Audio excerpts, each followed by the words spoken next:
कई बार हमारे घर में कुछ चीज़ें ऐसी होती हैं या घर में कुछ सामान ऐसे होते हैं जो ऐसे लगता है कि एक्स्ट्रा है या फिर चीज़ें व्यवस्थित नहीं है। और कई बार हम उन चीज़ों को टालते हैं जो कि करना बहुत ही ज़रूरी रहता है और उसकी वजह से घर भरा भरा और गंदा भी दिखता है। तो ऐसे ही कुछ काम होते हैं जिनको हम निपटाना तो चाहते हैं पर अपने काम वर्कलोड की वजह से नहीं कर पाते हैं।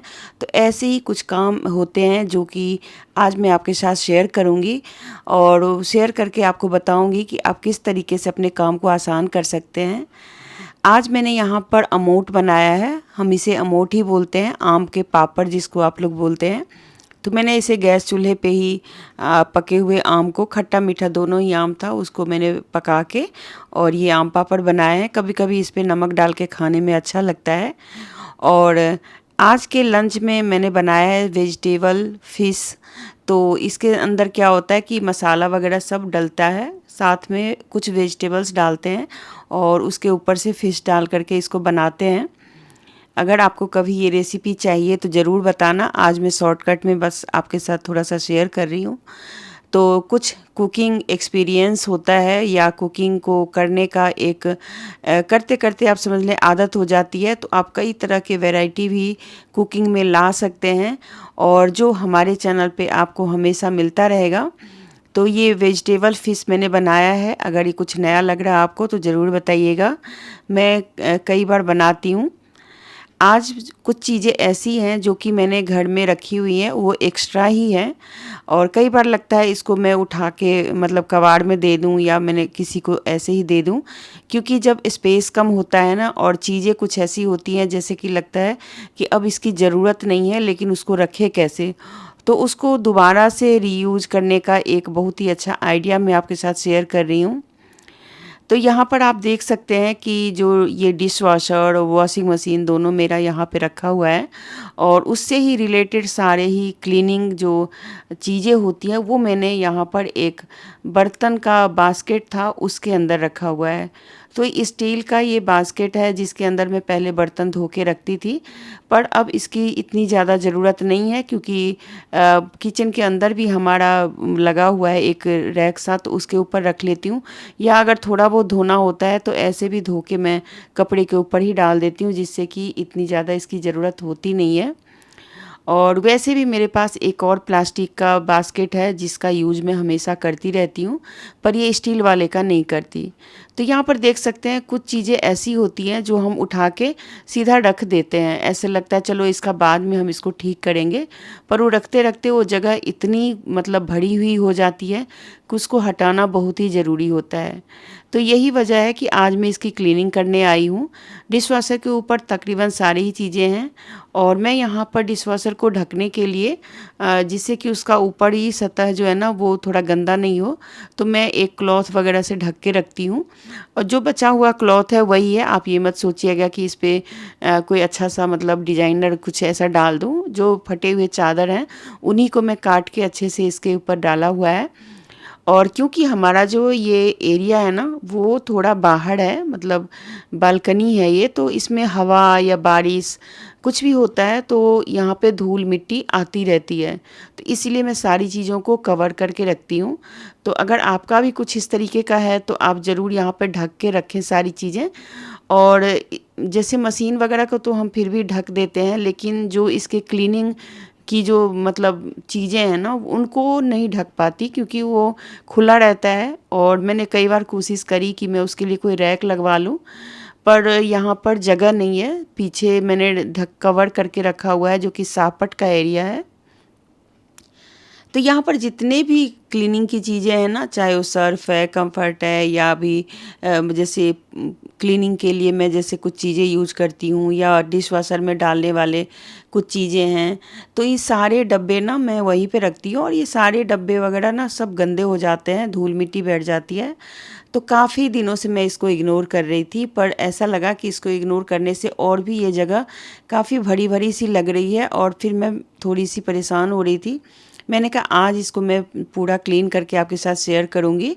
तो कुछ नए ब्रशेज़ या कुछ ऐसी चीज़ें भी ख़रीद लेते हैं और उसको रखने का फिर स्पेस नहीं होता है तो हम परेशान होते रहते हैं।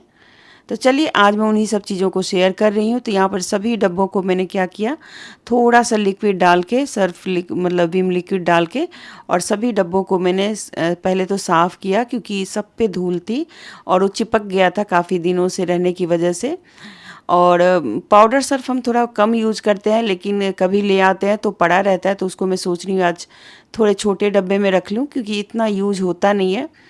इवन जो फर्श क्लीनिंग के लिए जो क्लीन करने के लिए जो आती है ना क्लीनर, उसको उस डब्बे को भी हमें क्लीन करना है। तो बहुत ज़रूरी हो जाता है कि कुछ चीज़ों को आप इग्नोर नहीं कर सकते, भले ही टाल सकते हैं पर बहुत ज़्यादा नहीं, उसको ज़रूर क्लीन करिए क्योंकि उससे आपका ही काम आसान होगा और घर भी सुंदर दिखेगा, साथ में वो जगह भी काफ़ी अच्छी लगेगी।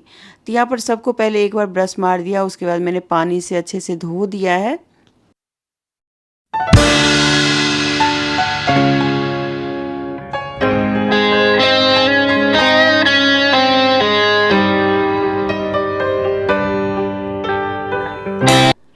तो डिश वॉशर के ऊपर जो चीज़ें थी उनको तो मैंने हटा दिया, नया कपड़ा बिछा दिया है, उसके ऊपर से प्लास्टिक की एक सीट भी बिछा दी। इधर हमारा वॉशिंग मशीन रह गया और वॉशिंग मशीन में कुछ ऐसे डिज़ाइन बने होते हैं जिसके अंदर शायद कुछ रखने वाला होता होगा, पर मैं यहाँ पे कुछ भी ऐसा नहीं रखती। लेकिन ये गंदा होता रहता है और इसको कवर करना भी बहुत मुश्किल है क्योंकि ये चौड़ाई में खुला हुआ है, तो इसको कवर नहीं कर सकते और ना इसके अंदर कोई भी चीज़ें सेट होती हैं, तो बस ये खाली ही रहता है।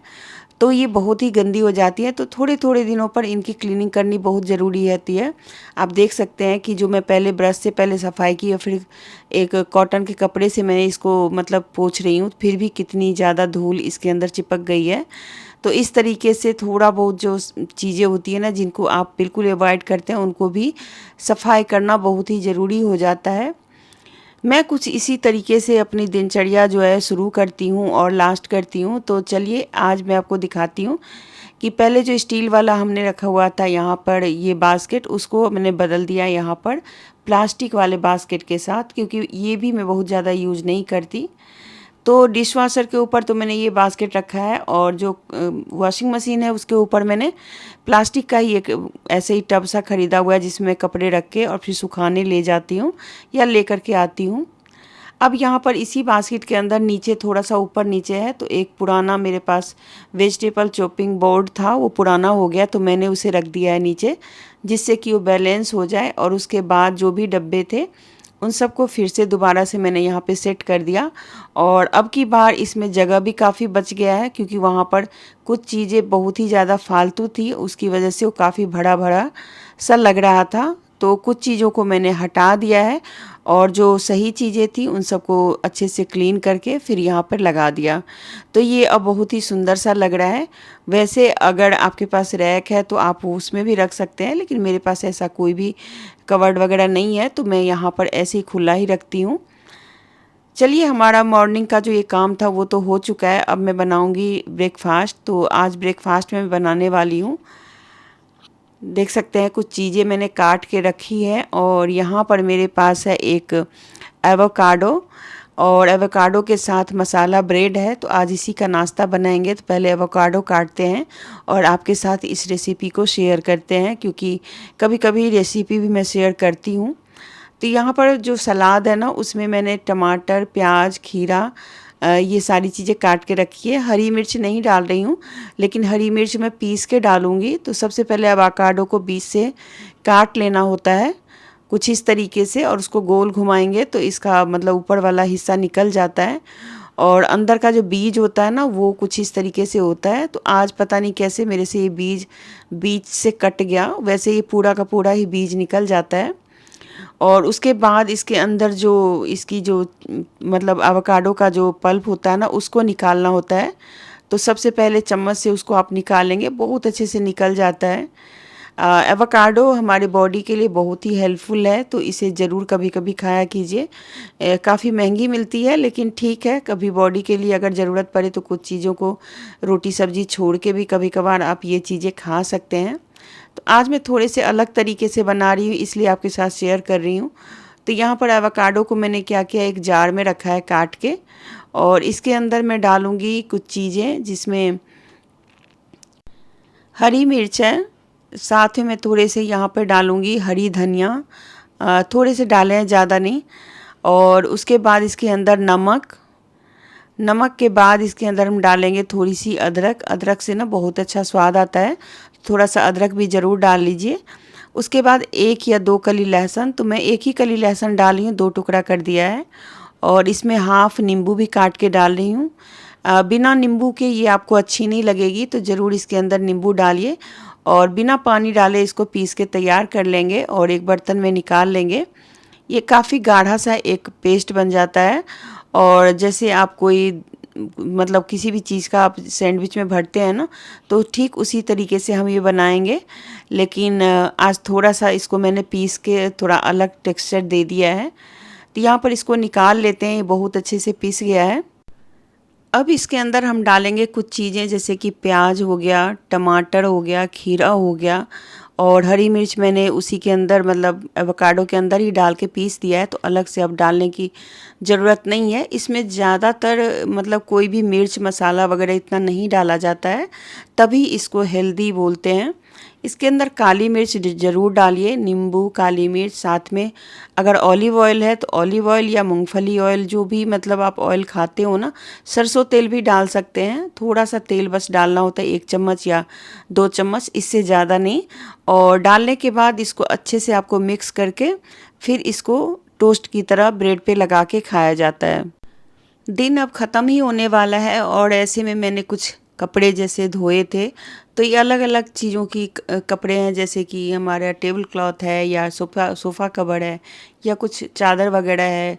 तो इन सारी चीज़ों को अलग अलग तह लगा कर के रखना और उसको फिर सही जगह पे रखना भी एक काम होता है। नहीं तो घर में क्या होगा ना कि आपका बहुत ही मतलब ऐसे फैला फैला से लगेगा, क्योंकि ये चीज़ें जब पड़ी रहती है ना, तो उससे आपका घर एकदम ऐसे लगता है जैसे कि काफ़ी भरा हुआ है। और कुछ इस तरीके से फिर मैं सबको सेट कर देती हूँ। अभी मैंने पीछे आपको दिखाया कि मैंने कढ़ाई में आम पापड़ बनाए, लेकिन मैं धूप में भी आम पापड़ बनाती हूँ। ये हमारे यहाँ का एक ट्रेडिशनल रेसिपी है जिसको अमोट बोलते हैं। तो इसको मैंने क्या किया, आम को पीस के और एक थाली में बस ऊपर से डाल दिया है। और मतलब धीरे धीरे करके धूप जैसे लग जाती है, सूख जाता है, फिर उसके ऊपर दूसरा लेयर, फिर ऐसे करके तीसरा, चौथा। जब पूरी तरह से सूख जाता है फिर इसको तैयार करके रख लेते हैं। ये साल 2 साल तक चलता है। आज मैं बनाने वाली हूँ चादर से पर्दा। तो ये जो मैं चादर है ना, वो मुझे किसी ने गिफ्ट में दिया था, और ये चादर का जो कपड़ा है ना, वो चादर वाला नहीं है। तो मैं सोच रही थी इसका मैं क्या करूं, तो मुझे एक कर्टन की ज़रूरत थी, तो मैंने सोचा चलो मैं कर्टन बना लेती हूं। पर जब मैंने इसको नापा और काटा तो ये थोड़ा सा लंबाई में मेरे कमरे की लंबाई में थोड़ा सा कम पड़ गया। तो फिर मैंने इसके ऊपर से क्या किया कि एक मेरे पास वाइट कलर का ऐसे ही मैंने कुछ कपड़ा लेके आई थी, वो मैंने लगा दिया। तो ये जो पर्दा है ना, पहले मैंने नाप लिया। अगर आपको कुछ इस तरीके से चादर से बनाना हो कर्टन, तो पहले आप पुराने कर्टन से एक बार नाप लें। तो मेरा जो कर्टन का लंबाई है ना, वो थोड़ा सा 8.5 फीट का है, तो उतना ये 2 पर्दे नहीं निकल रहे थे। तो मैंने ऊपर से इसको नापा तो थोड़ा कम पड़ रहा था, तो फिर इसमें मैंने हल्का सा जुगाड़ किया और फिर उसको मैंने वाइट कपड़ा लगा करके जो मतलब उसको सिल दिया। तो ज़्यादा मेहनत नहीं करी मैंने, थोड़ी आसान तरीका ढूंढा, क्योंकि अगर मैं जो ज़रा सा भी कर्टन लगाने वाला अगर वो चूड़ियाँ वगैरह बनाती तो काफ़ी मेहनत का काम हो जाता। तो इस वजह से मैंने सिर्फ ऊपर से कपड़ा जोड़ा जिससे कि पर्दे में मैं लगा पाऊँ, और वो बहुत ही बढ़िया सा पर्दा बन के तैयार हो गया। तो ये जो पर्दा है ना, उसको नाप के बनाना बहुत ही ज़रूरी है। अगर आपका नाप थोड़ा भी गड़बड़ हो जाएगा ना, तो फिर वो मुश्किल हो जाती है। सिलाई वैसे आसान है, सिलाई को बहुत ज़्यादा मतलब बहुत कठिन नहीं है, लेकिन हाँ ठीक ठीक से लंबाई वगैरह अगर आप जोड़ के बनाते हैं तो ज़रूर ये अच्छा बनेगा। और ये जो मतलब जो चादर का जो कपड़ा था ना, वो उसकी डिज़ाइन तो बड़ी सुंदर लग रहे थे, पर ये मटेरियल ऐसा था कि सिंथेटिक था, तो इस वजह से इसका मैंने कर्टन ही बनाना ज़रूरी समझा। और देख सकते हैं यहाँ पर नाप के मेरी बेटी इसमें हेल्प कर रही है, क्योंकि दूसरी साइड से पकड़ने के लिए कोई चाहिए था। तो यहाँ पर सब नाप के अच्छे से और फिर उसके बाद मैंने इसकी सिलाई कर दी। जब हम घर में रहते हैं तो हमें अपने टाइम को भी बहुत अच्छे से यूज़ करना होता है, नहीं तो लाइफ में ना एक टाइम पे आके थोड़ी बोरियत होने लगती है। फिर क्या होता है कि घर में आपको कलह वगैरह शुरू हो जाते हैं, क्योंकि जब आपके पास काम करने को कुछ नहीं होता है तो आप परेशान होते हैं, और परेशान होते हैं तो बहुत सारी फालतू बातों पे ध्यान होता है। तो अगर आपके पास कुछ चीज़ें हैं जिसको आप कुछ अपने शौक़ पूरे कर सकते हैं, कुछ उससे टाइम अपना निकाल सकते हैं, और मेरी तरह अगर आपके बच्चे बड़े हो गए हैं तो और भी ज़्यादा अच्छा है, क्योंकि आस पड़ोस में जा कर के किसी के बारे में चुगली करना या बतियाना या घंटों इधर उधर टाइम पास करने से अच्छा है कि कुछ ज़रूरी चीज़ें कर लें। उससे आपका मन भी बना लगा रहेगा और घर भी आपका बहुत ही क्लीन और साफ़ सुथरा दिखाई देगा। तो यही होता है, जैसे कि घर में ये पड़ा हुआ था चादर का कपड़ा, और मैं किसी को गिफ्ट भी नहीं दे पा रही थी क्योंकि ये कपड़ा अच्छा नहीं था। तो मैंने सोचा क्यों ना मैं इसको कुछ ऐसे यूज़ कर लूँ जिससे कि वो जगह भी खाली हो जाए और मेरे घर में एक थोड़ा-सा सुंदरता भी आ जाए। तो बस इसी तरीके से मैंने इसको काटा, बनाया, और कुछ कपड़े मैं हमेशा ही एक्स्ट्रा लेकर के रखती हूँ, जिससे कि मुझे मतलब कभी कपड़े-उपड़े सिलने हो तो काम आ जाता है। तो देखिए इस तरीके से मैंने इसको लगाया है। पीछे से भी सिलाई करी और आगे से भी एक स्टिच कर दिया, तो एकदम फिनिशिंग के साथ हो गया। बस मैं पर्दे के रॉड डालने के लायक इसमें कपड़े जोड़े हैं, और चलिए आपको दिखाते हैं कि ये बन के कैसा तैयार हुआ है। तो ये बहुत सुंदर लग रहा था जब मैंने लगाया। तो आपको ये वीडियो ज़रा सी भी अच्छी लगे तो ज़रूर इसे लाइक कर दीजिएगा, और चैनल पे बने रहने के लिए सब्सक्राइब ज़रूर कीजिएगा, कमेंट कीजिएगा, जिससे कि मुझे लगे कि हाँ मैंने कुछ सही वीडियो बनाया है। और मेरी वीडियो पे अब एक रेसिपी वीडियो भी आया करेगी, तो आप लोग ज़रूर देखिएगा, क्योंकि रेसिपी मैं अलग से डालूँगी। आज मुझे कुछ काम और निपटाने थे, जैसे कि किचन का। तो किचन में क्या है कि मैं कुछ ड्राई फ्रूट्स जैसे लाते हैं ना, तो उसके लिए मैं डब्बे लाई थी। तो उसमें रख देने से ना, कुछ इस तरीके के जो डब्बे होते हैं वो बहुत ही यूज़फुल होते हैं, बिल्कुल एयर टाइट। तो अगर आपको भी लेना हो तो आप ये जो सफ़ेद ढक्कन वाला डब्बा है ना, वो लीजिए ड्राई फ्रूट्स के लिए। मैं पहले इस तरीके की शीशियाँ लाई थी, वो भी अच्छे हैं, लेकिन ये इसमें थोड़ा ज़्यादा अटता है, और थोड़ा बहुत यूज़ के लिए मैं अलग से निकाल लेती हूँ, बाकी मैं फ्रिज में रख देती हूँ। तो आज मैं जो पिछले हफ्ते मैंने क्लीनिंग करी थी ना किचन की, तो वो आज जा कर के पूरा हो गया था, पर मैं इसमें नहीं अब कुछ मतलब दिखा रही हूँ। मैंने पूरा किचन कर लिया था, तो अब मेरा किचन भी बहुत साफ़ सुथरा है और सब कुछ सही है। बस अब जो चीज़ें फ्रिज में रखने लायक है उसको फ्रिज में रख देती हूँ। क्या होता है इस टाइम पे ना, चींटियाँ बहुत लगती हैं और लोग बहुत परेशान होते हैं, तो ऐसी चीज़ों को ना आप कोशिश करें कि फ्रिज के अंदर कहीं पर भी रख लें, थोड़ा सा एडजस्ट करके, तो आपका सामान सुरक्षित रहेगा।